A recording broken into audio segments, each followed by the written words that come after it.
Hello student, you watch my YouTube channel Archana Chauhan. तो आज हम लेके आए हैं क्लास 7 का लेसन 12 कंचा चैप्टर है। इसको आपकी स्टोरी में बताती हूँ। तो पहले इसमें देखिए क्या है। इस पाठ में बालक अप्पू की बाल सुलभ चेष्टाओं का वर्णन है, जिसमें अप्पू कंचे न मिलने तक कितना परेशान रहता है और कंचे मिलने पर कितना खुश हो जाता है।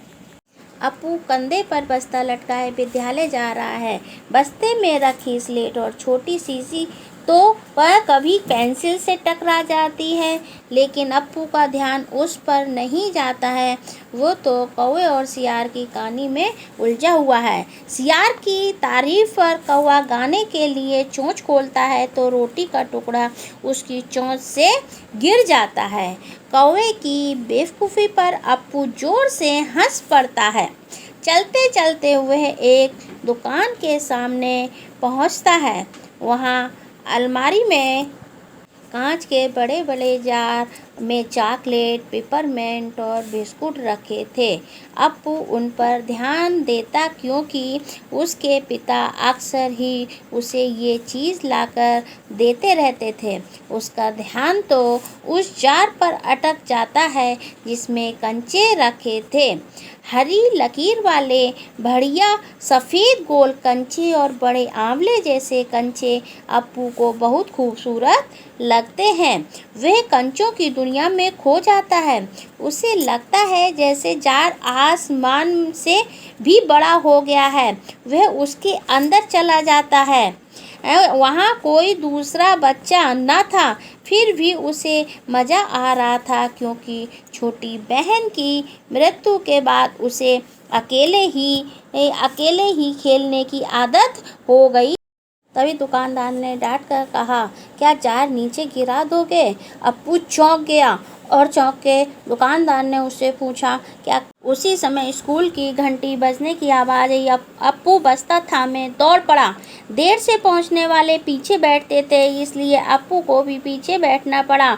वहां बैठकर वह देखने लगा कि कौन कहां बैठा है। सभी अपनी जगह पर बैठे थे। रोज समय पर आने वाले रामन अगली बेंच पर था। तीसरी बेंच के आखिरी ई में मल्लिका के पास बाद या अम्मू बैठी थी। अप्पू को जॉर्ज दिखाई नहीं दिया। वह जॉर्ज को ढूंढ रहा था क्योंकि सब लड़कों में ही वही कंचे का सबसे अच्छा खिलाड़ी था। अप्पू को याद आया कि रामन ने उसे बताया था कि जॉर्ज को बुखार है। अप्पू का ध्यान कक्षा में नहीं था। हड़बड़ी में उसने पुस्तक खोली। मास्टर जी रेलगाड़ी का पाठ पढ़ा रहे थे। उन्होंने बच्चों को बताया कि रेलगाड़ी को भाप की गाड़ी भी कहते हैं क्योंकि उसका यंत्र भाप की शक्ति से ही चलता है। मास्टर जी रेलगाड़ी के अलग अलग हिस्सों के बारे में बताने लगे। रेलगाड़ी में पानी रखने के लिए खास जगह होती है, जिसे अंग्रेजी में बॉयलर कहते हैं। ये लोहे का बड़ा पीपा सा होता है। अप्पू को देखकर मास्टर जी समझ गए कि उसका ध्यान पढ़ाई में नहीं लग रहा है। वे गुस्से में उससे पूछते हैं कि कक्षा में क्या पढ़ाया जा रहा है। अप्पू कांपते हुए कक्षा में हंसी का ठहाका सा छा गया।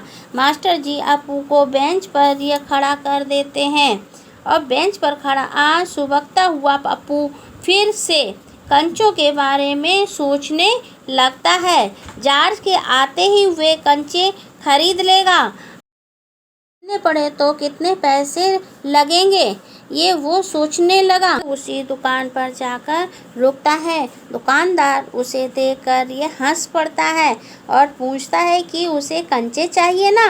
अप्पू मुस्कुराता हुआ सिर हिलाता है। दुकानदार ने अप्पू से पूछा कि उसे कितने कंचे चाहिए। जवाब में अप्पू ने फीस के लिए मिले 1.5 रुपये उसके सामने रख कर उसने कंचे खरीद ली। कंचे की पोटली लेकर अप्पू चलने लगा। रास्ते में उसका मन हुआ पोटली खोलकर देखने लगे सभी कंचों में लकीरें हैं या नहीं। जैसे ही उसने पोटली खोली, सारे कंचे सड़क के बीचों बीच बिखर गए। अप्पू उन्हें बीनने लगा। उसकी हथेली भर गई तो वह बस्ते में रखने लगा। अचानक अचानक एक कार ब्रेक लगाकर रुकी। अप्पू ने ध्यान नहीं दिया। ड्राइवर ने गुस्से में हॉर्न बजाया। अप्पू ने समझा है कि शायद उसे भी कंचे अच्छे लग रहे हैं। मुस्कुराते हुए पूछने लगा। उसने माँ को कंचे दिखाए। इतने कंचे देखकर माँ को आश्चर्य हुआ। माँ सोचने लगी कि वह कंचे किसके साथ हैं। उसकी छोटी बहन तो अब रही नहीं। माँ की आंखों में आंसू आ गए। अप्पू ने समझा शायद माँ को कंचे पसंद नहीं आए।